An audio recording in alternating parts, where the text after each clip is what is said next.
எமது பணியை அண்ணன் அவர்கள் மூலமாக, அண்ணன் காமாட்சி அண்ணன் மூலமாக மராட்டி வாழ்கின்ற ஒவ்வொரு தமிழ் இடத்திலும் சென்று பிரச்சாரம் செய்து தமிழ் நலம் பேரியக்கத்தினுடைய வளர்ச்சிக்கும் தமிழ் நலம் பேரியக்கத்தின் ஒற்றுமைக்கும் நாம் எதற்காக செயல்பட போகிறோம், எதனால் இந்த மும்பையில் செயல்பட போகிறோம், தமிழர்கள் ஒன்றுபடுவதற்காக செயல்படுகிறோமா, இல்லை ஆடம்பரமான அரசியல் நடத்துவதற்கு செயல்பட போகிறோமா? ஒருபொழுதும் தமிழ் நலம் பேரியக்கம் ஆடம்பரமான வாழ்க்கைக்கு செல்லாது, ஒருபொழுதும் ஈரத்திரமான பேச்சுகளை பேசாது. அடிமட்ட உறுப்பினர்களுக்கு, அடித்தட்டை இருக்கிற மக்களுக்கு பாடுபட வேண்டும் என்ற ஒரே நோக்கத்துடன் தான் எங்களுடைய பணிகளை எல்லாம் தூக்கி எறிந்துவிட்டு தமிழ்நாடு பேரியக்கத்தில் இணைந்து தமிழ் மக்களுக்காக நாங்கள் பாடுபட்டு கொண்டிருக்கிறோம். அதனால் என் அன்புக்குரிய தம்பி சிவா அவர்களே, நீங்கள் மிக அருமையாக உண்ணாவிரதத்தை வைத்தீர்கள். கண்டிப்பாக எனக்கு ஒரு வாய்ப்பு கொடுத்தால் சந்தர்ப்ப சூழ்நிலையில் அங்கு ஒரு 50,000 சிங்களர்களை கொன்று குவிக்க வேண்டும் என்று சொன்னால் என் உடம்பு பூராக குண்டு வைத்துவிட்டு என்னை நான் மாண்டுவிட்டு என் தமிழ் மக்களை மீட்பதற்காக இலங்கை ஒரு இடத்தில் கூட நீதி இல்லாதபடி அந்த இலங்கையை அழித்து விட கூட என்னால் முடியும் என்ற நம்பிக்கையில் துடித்துக் கொண்டிருக்கிறேன். என் அண்ணன் இந்த இடத்தில் இல்லை, பிரபாகரன் என்ன இல்லை என்றாலும் கடவுள் யாராவது பார்த்திருக்கிறீர்களா? பார்த்ததில்லை. அதே போல் என் அண்ணனும் இருக்கிறார். கண்டிப்பாக அண்ணன் இருப்பார். இல்லை என்றால் அண்ணன் விட்டு சென்ற பணிகளை செய்வதற்கு நம்மை போல் தம்பிகள் தமிழ்நல பேரியக்கத்தில் இணைத்துக் கொள்ளுங்கள். அதுதான் என் வேண்டுகோள். அதனால் எமது வேண்டுகோளை ஏற்று அண்ணன் காமாட்சி அவர்களின் தலைமையில் உங்களை எல்லாம் இணைத்து தமிழ்நல பேரியக்கத்துக்கு நீங்கள் வந்து பாடுபட வேண்டும் என்று சொல்லி எனக்கு வாய்ப்பளித்த என் அன்பு நெஞ்சங்களுக்கு நன்றி கூறிய என் தமிழ் மக்களே, என் ரத்தத்தின் ரத்தமான உடன் பிறப்புகளே, உங்கள் அனைவருக்கும் என் வணக்கம். உண்ண உணவில்லை, உடுத்த உடையில்லை, உறங்க இடமில்லை.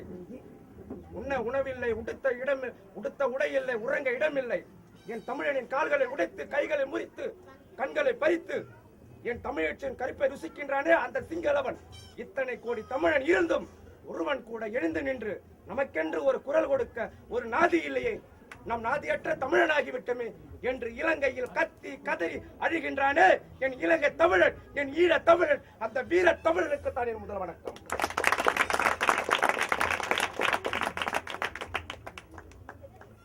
பால்முகம் மாறாத பாலகன் பாலச்சந்திரன், அபிமன்யு போல் அஞ்சாமல் களபலியானவன், சாவ போகிறோம் என்று தெரிஞ்சும் அந்த சாவை தன் மார்பில் தாங்கினானே என் அருமை தம்பி பாலச்சந்திரன், அந்த வீர தமிழனுக்கும் என் முதல் வணக்கம். இலங்கையில் வாழும் தமிழனுக்கு எது நடந்தாலும் நமக்கென்ன என்று சுயநலம் கொண்டு இருக்கின்றானே அந்த கோழை தமிழனுக்கும் என் முதல் வணக்கம். இருப்பாய் தமிழா நெருப்பாய், இருந்தது போதும் அடுத்தவன் காலுக்கு செருப்பாய். இருப்பாய் தமிழா நெருப்பாய், இருந்தது போதும் அடுத்தவன் காலுக்கு செருப்பாய். இது புரட்சி பாவலர் என் அண்ணன் காசி ஆனந்தனின் வரிகள். உலகில் 10 கோடி தமிழனும் தன்மானமும் சுயமரியாதை அவற்று பிறரது எச்சிக்கும் பேச்சுக்கும் உள்ளாகி இருந்த தமிழனை உலகமே வியர்க்க வண்ணம் மாற்றியவன் என் அண்ணன் பிரபாகரன் அவர்கள். உலகில் 10 கோடி தமிழனும் தன்மானமும் சுயமரியாதையமற்று பிறரது எச்சிக்கும் பேச்சுக்கும் உள்ளாகி இருந்த தமிழனை உலகமே வியர்க்க வண்ணம் மாற்றியவன் என் அண்ணன் பிரபாகரன் அவர்கள். உலகில் தமிழன் அனைத்து நாடுகளிலும் பறந்து விரிந்து அகதியா வாழ்கின்றான். தமிழன் உலகில் அனைத்து நாடுகளிலும் பறந்து விரிந்து அகதியா வாழ்கின்றான். தமிழன் அகதியா வாழ்வதற்கான காரணங்கள் முக்கியமானது. தமிழனின் தாயகம் தொடர்ந்து பிற இனத்தாரின் கையில் இருப்பதுதான். வரலாற்றில் மிக குறுகிய காலம் தவிர தமிழனின் தாயகம் பிற இனத்தாரின் கையில் இருந்துதான் வருகின்றது. இவ்வாறு தமிழன் தன் சொந்த நாட்டில் தன்மானத்தோடு வாழ வழியேற்று அகதியாய் உலகம் முழுவதும் இடம்பெயர்ந்த பொழுது தமிழனுக்கென்று ஒரு தாய் திருநாட்டை உருவாக்க நினைத்தவன் என் அண்ணன் பிரபாகரன் அவர்கள். தமிழன் உலகில் அனைத்து நாடுகளிலும் அடிபட்டிருக்கின்றான். தமிழன் உலகில் அனைத்து நாடுகளிலும் அடிபட்டிருக்கின்றான். மலேசியாவில் அடிபட்டிருக்கின்றான், கனடாவில் அடிபட்டிருக்கின்றான், மும்பையில் அடிபட்டிருக்கின்றான், நம் பக்கத்து மாநிலங்களான கர்நாடகத்திலும் அடிபட்டிருக்கின்றான். கடந்த ஆண்டு கேரளாவிலும் அடிபட்டிருக்கின்றான். தமிழன் அடி வாங்கிய இடத்தில் திருப்பி அடித்த இடம் ஈழத்தில் தான். தமிழன் அடி வாங்கிய இடத்தில் திருப்பி அடித்த இடம் ஈழத்தில் தான். நீ யாரா கூட இரு, என் கடவுளா கூட இரு, என் கண் முன்னே என் தமிழர் மேலும் என் தமிழச்சி மேலும் கை வைத்தால் உன் உயிரை எடுத்தவனே நான் பிரபாகரன்.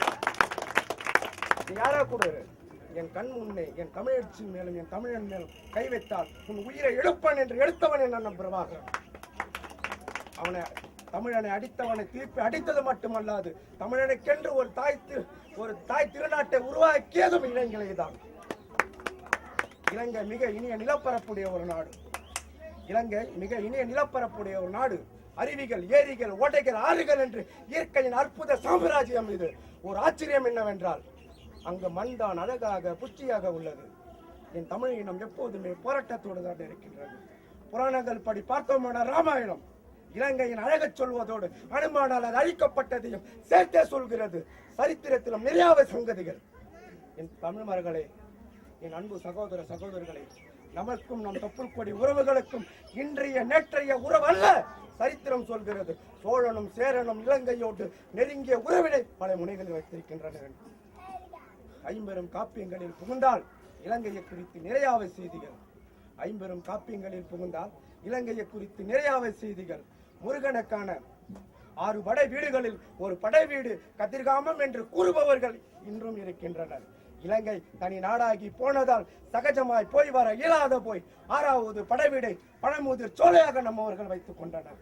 நம் பக்கத்து மாநிலங்கள் கேரளம், கர்நாடகம், ஆந்திரம் எல்லாமும் சற்று தொலைவில் தான் உள்ளது. இலங்கை தான் மிக மிக பக்கத்தில் உள்ள மண். அங்குதான் எப்போதும் துக்கம் இருந்திருக்கிறது. அதிலும்